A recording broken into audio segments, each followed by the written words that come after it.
So miscellaneous exercise on chapter 7, question number 26. Evaluate the definite integral. So 0 to pi by 4 sin x into cos x upon cos raised to the power 4 plus sin raised to the power 4 dx. So इसको हम लोग I define कर रहे हैं और simplify करने के लिए हम लोग न्यूमरेटर और डिनोमिनेटर दोनों को डिवाइड करेंगे.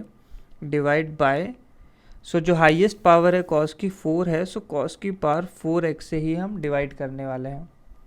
तो यहाँ से आई बन जाएगा integral 0 two pi by 4 sine x into cos x upon new आ जाएगा cos raise to the power 4x. ऐसे ही डिनोमिनेटर में भी cos raised to the power 4x plus sin raised to the power 4x whole divided by cos raised to the power 4x dx. तो ये बनता है integral 0 two pi by 4. सो यहाँ पे numerator को अगर देखा जाए तो एक cos कैंसिल आउट हो जाएगा और नीचे बन जाएगा cos क्यूब x. तो इसे हमने लिखा sin x upon cos cube जो बनेगा उसे लिखा एक cos x into cos square x. और डिनोमिनेटर में टर्म बनता है तो एक कॉस की पावर 4 कैंसिल आउट होके 1 बन जाएगा plus sine raise to the power 4 upon cos raise to the power 4 हो गया tan raise to the power 4x dx. Numerator को हमने इसलिए ऐसा लिखा है ताकि sine x upon cos x को तो हम लिख देंगे tan x और कॉस स्क्वेयर को ऊपर लेके लिखेंगे सीकेंड स्क्वेयर x.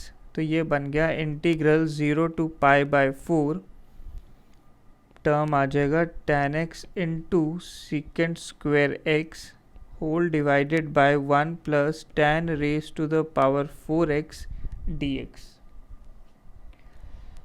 सो इसको सिंप्लीफाई करने के लिए हम लोग tan स्क्वेयर x को t सब्सटीट्यूट करने वाले हैं.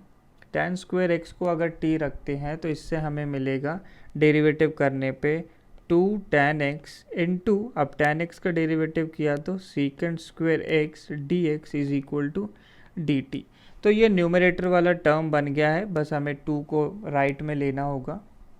साथ में हमें लिमिट्स भी चेंज करनी होंगी. सो लिमिट्स है इनिशियली लोअर लिमिट है x इज इक्वल टू 0 और हमने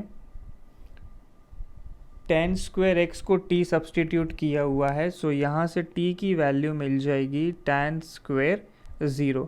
तो tan 0 0 होता है तो लोअर लिमिट फिर से 0 ही रहेगी. अपर लिमिट है x is equal to pi by 4.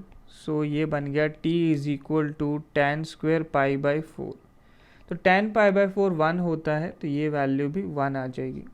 So ये इंटीग्रल कन्वर्ट हो जाएगा इंटीग्रल लोअर लिमिट 0 और अपर लिमिट 1. न्यूमरेटर को हम लोग 1/2 dt लिख सकते हैं और डिनोमिनेटर में टर्म आ जाएगा हमारे पास 1 प्लस टी स्क्वेयर.